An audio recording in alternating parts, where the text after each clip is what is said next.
ABVP મેદાને આવ્યું છે। જવાબદાર અધિકારીઓની સામે કાર્યવાહીની માંગની સાથે વિરોધ નોંધાવ્યો। એબીવીપીના કાર્યકર્તાઓએ વિરોધ નોંધાવી કલેક્ટરને આવેદનપત્ર પાઠવ્યું છે। મેસ કોન્ટ્રાક્ટરને બ્લેકલિસ્ટ કરવાની વિરોધકર્તાઓએ માંગ કરી છે તો જિલ્લાની તમામ શાળા હોસ્ટેલમાં ભોજનનું નિરીક્ષણ કરવાની પણ તેમની માંગ છે અને યોગ્ય કાર્યવાહી નહીં થાય તો ઉગ્ર આંદોલનની એબીવીપીએ ચીમકી ઉચ્ચારી। તટસ્થ તપાસ કરી વિદ્યાર્થીઓની સુરક્ષા સુનિશ્ચિત કરવાની રજૂઆત કરી।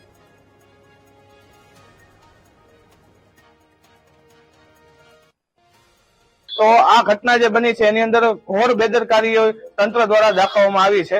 તો આ જે ઘટના બની એને લઈને જે હોસ્ટેલના સંચાલકો વોર્ડન છે એ લોકો 24 કલાકથી કોઈના ફોન ઉપાડતા નથી અને હાલ ફરાર છે। તો હાલ અમારી વિદ્યાર્થી પરિષદની એવી માંગ છે કે આ જે પણ તંત્રના જે કઈ અધિકારીઓ હોસ્ટેલના છે એના ઉપર કડક કાર્યવાહી અને કાનૂની પગલા તત્કાલ ધોરણે લેવામાં આવે।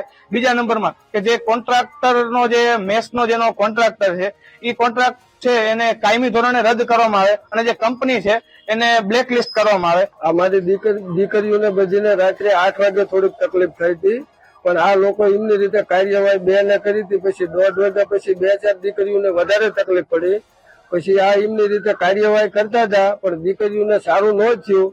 પછી સવાર પડતા 50-60 દીકરીઓને આ તકલીફ થઈ અને મારી 2 દીકરીઓ ભણે છે, રાજ્યશ્રી તથા મયુરી। એ 2 દીકરીઓને અહીંયા હોસ્ટેલમાં હતા તો સવારમાં 8 વાગ્યાની મારી દીકરી રાજ્યશ્રીને સરકારીમાં દાખલ કરી હતી। તો હું એનો વાલી છું તો મને જાણ ન કરવી પડે એમને? મને મૂળ જાણ નથી કરી।